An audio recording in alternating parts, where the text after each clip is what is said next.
Hi, I am Dr. Ong, and I would like to welcome you to another session of our Buddhism and Science series. Buddhism and science have something in common, which is the search for truth. This search for truth requires the honesty to see things as they really are, without any prejudices or biases. If something is proven to be true, we must accept it. And if there are things we are not sure about, we must admit as much. I strongly believe that spirituality and science must be compatible and be in sync with each other. They cannot be otherwise.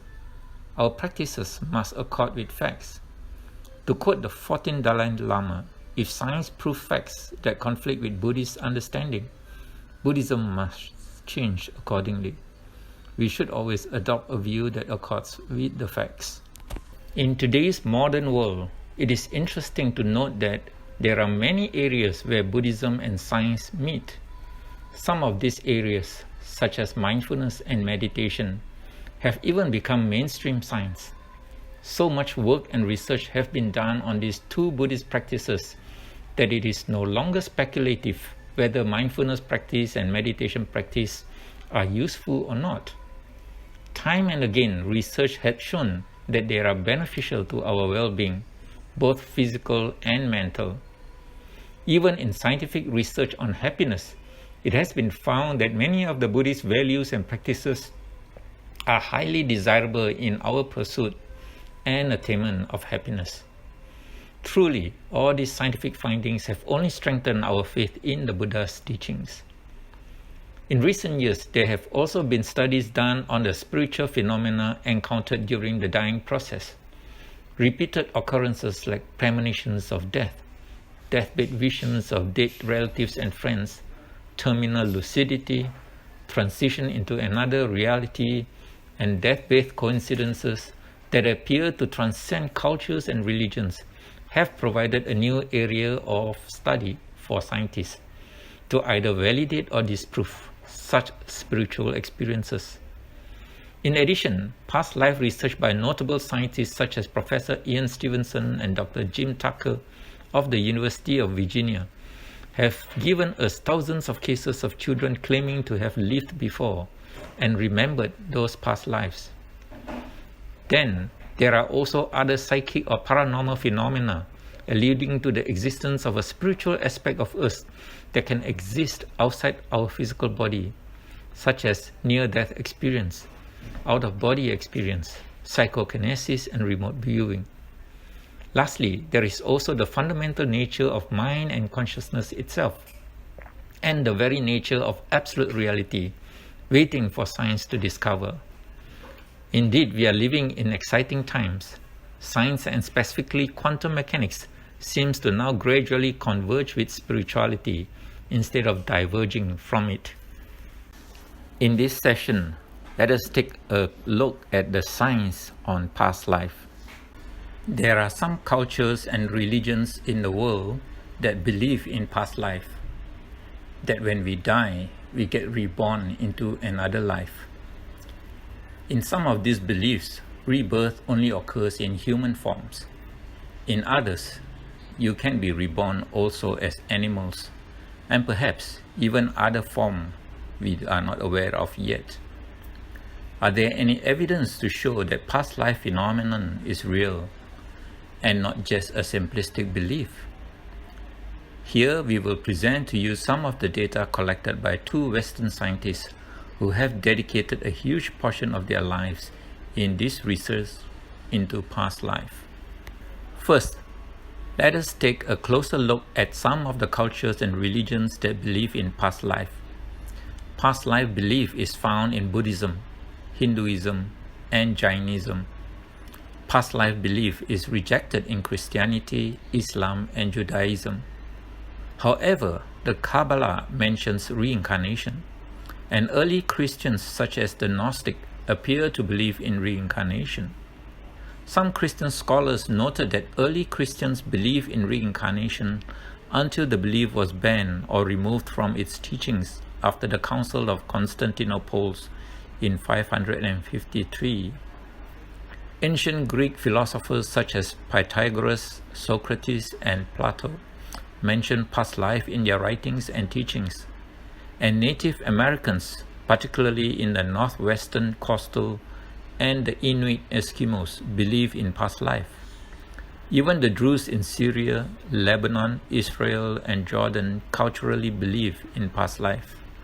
In Buddhism, rebirth is one of the foundational doctrines of Buddhism, together with the doctrines of karma, dependent origination, and nibbana.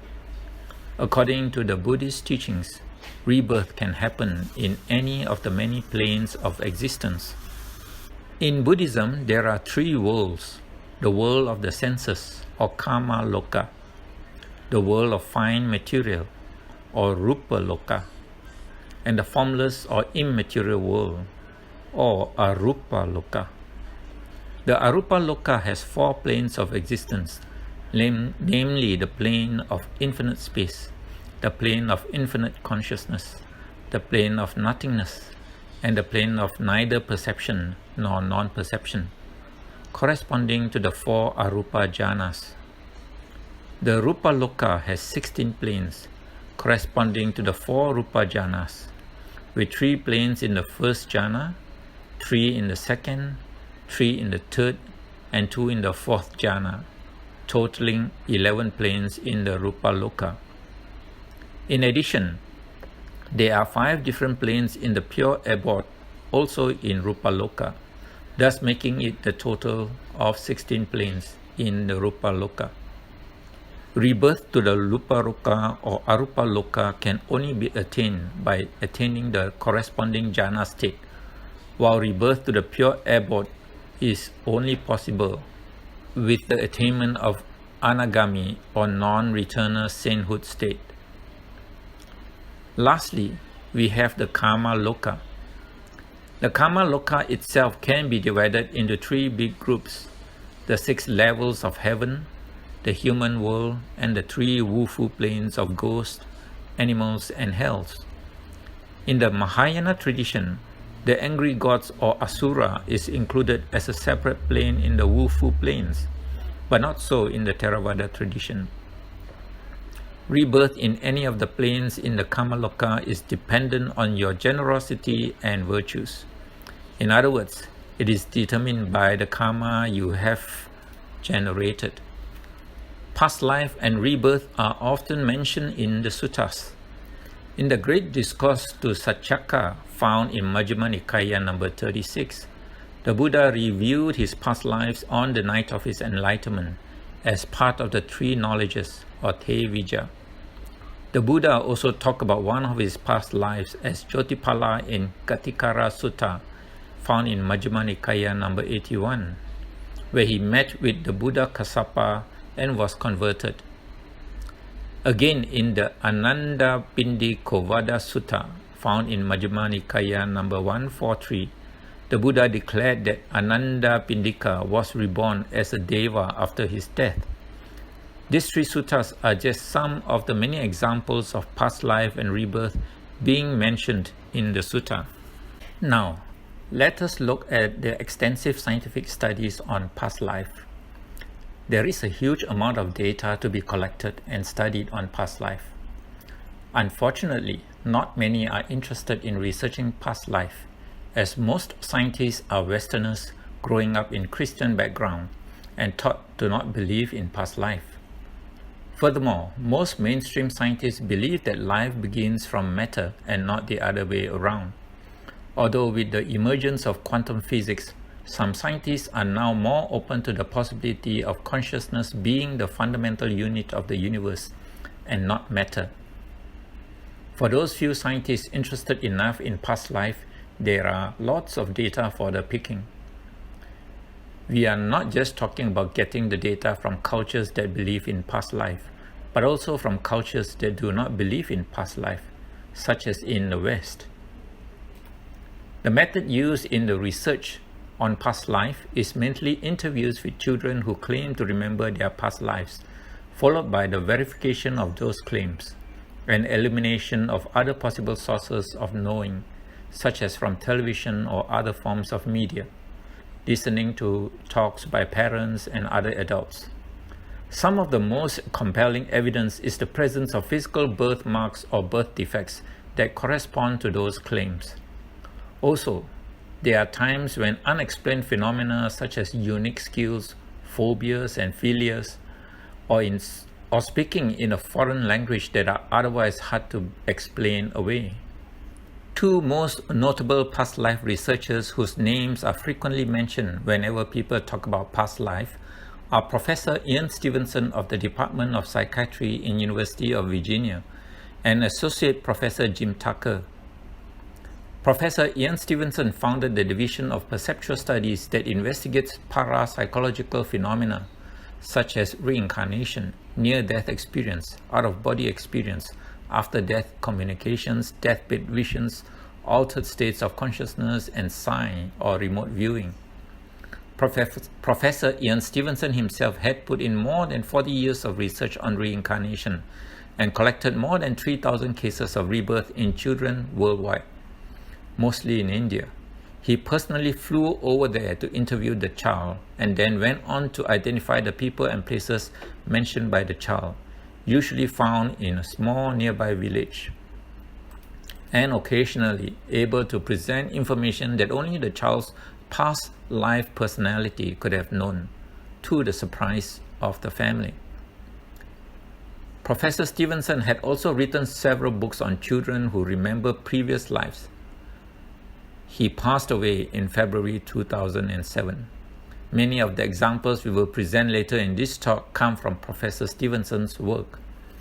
Another prominent past life researcher is Associate Professor Jim Tucker, who took over Professor Stevenson's work in the Division of Perceptual Studies in University of Virginia. He is the current director and is also the medical director of Child and Family Psychiatry Clinic there. Professor Jim Tucker investigates mainly cases of past life in the United States and is the author of two books, Life Before Life, a scientific investigation of children's memories of previous lives, and Return to Life, extraordinary cases of children who remember past life. Most of the interviews on past life are with children. This is because children usually talk about their past lives between the age of 2 and 4. At a time when they have just started learning to talk or express themselves. Usually, memories of their past lives begin to fade by the age of 6, as they become more deeply involved both physically and mentally with their present lives. Children with deep, unusual knowledge about their past self and family members are particularly of interest, and more so when they are verifiable. In addition, exceptional familiarity with places and people, such as particular house, town, neighbors, or friends. Occasionally, they even possess knowledge that their past life families do not know, such as being able to retrieve hidden items of the deceased found in their past family's home. Some of the noteworthy features in these interviews are birthmarks and birth defects found on these children that correspond with previous wounds or injuries in their past lives. Also, some of these children exhibit unusual talents or skills, such as skillful golfing at a very young age, or exceptional talent in music or drawing that once again correspond with the same talent of their previous lives. Some develop special interest in planes or horses due to their similar interest in previous lives. Others exhibit phobia of water or fire, or buses and planes from past life traumas or accidents. One exceptional phenomenon called xenoglossia, or the ability to speak or write a language that he or she could not have acquired by natural means, is also noted. In the next few slides, we will share some of these stories with you. Here is our first story. Patrick was 4 years old when he started talking about his previous life as another child named Kevin. He described his old house and a pet dog that he had, and talked about Kevin's activities. Patrick walks with an uncommon gait. His left eye is blind due to corneal opacity, and there was a nodule on his skull just above his right ear. There was also a small cut line on the right side of his neck. What Patrick did not know was that he was describing his half-brother Kevin, who had died 12 years earlier at the age of 2. Kevin was diagnosed with metastatic neuroblastoma, and he walked with a limp following a fracture on his left leg. His cancer has spread to his left hip joint and femur, and also to his left eye, leading to blindness. There was also a spread to the right skull just above the right ear. An intravenous catheter was also inserted on the right side of his neck. While it may be possible that Patrick may unconsciously know about Kevin somehow, since Kevin was his half-brother, it is difficult, however, to explain away all the matching birthmarks and defects that he has. It is postulated that strong mental images or imprints can produce specific effects on the body, leading to corresponding birthmarks or defects. This second case is of Samuel Hayek, a bandit in Turkey who was on the run from the police. Surrounded and having no escape route, he killed himself by pointing his gun to his chin and pulling the trigger. Meanwhile, a distant relative of his dreamed of Samuel Hayek on the night his new son was born. At birth, it was noted that the newborn has a prominent birthmark on the right side of his chin, with another smaller one on the left side of his head, corresponding to the entrance and exit points of the bullet when Samuel Hayek killed himself. This next one is a photo of Lekpal's hands, taken in February 1980 in India, when he was just over 8 years old. The fingers of the right hand, including the thumb, are mere stubs without any trace of bones. He remembered a life as another boy in a village nearby who had his right hand fingers severed by a fodder chopping machine. His description fitted the life of Hukum Singh, who lived in a nearby village in the same district, who had died young. Here is another story of a boy named Hunter, who at age 2 was given a toy golf set. When he was 3 years old, Hunter started watching the Golf Channel on TV. One day, he saw Bobby Jones, a golfer in 1920s, on infomercial and claimed that he was Bobby Jones. When he was shown photos of various golfers and houses, Hunter managed to correctly identify Bobby Jones in those photos and even the correct house that Bobby Jones lived in. Hunter was exceptionally good at golf and started taking golf lessons at 2 years old, even though the usual age to start was 5 years old. By the time he was 7, he has won 41 out of 50 junior tournaments. There was also the case of a young girl who had fear of water and buses. She claimed to remember a past life where she was knocked down by a passing bus and fell into a ditch of water whereby she drowned. Another similar story was of a boy who feared loud noises. He remembered a life as a soldier who died in a bomb blast. Likewise, there are many cases of children who love particular things like horses or music or farming and remembered past lives that correspond to similar likes in those lives. Of particular interest is this story of an American boy who spoke a Tibetan dialect. Robin, at age 5, started to speak a foreign language that his parents could not recognize. However, a visiting friend recognized the language to be Asian and brought in an expert to listen to Robin. This expert recognized the language as a dialect spoken in northern Tibet. When asked where he learned it, the boy described a school and his teachers in a place that the expert recognized as a monastery in Tibet. Professor Jim Tucker has postulated a theory on past life, explaining how reincarnation could exist.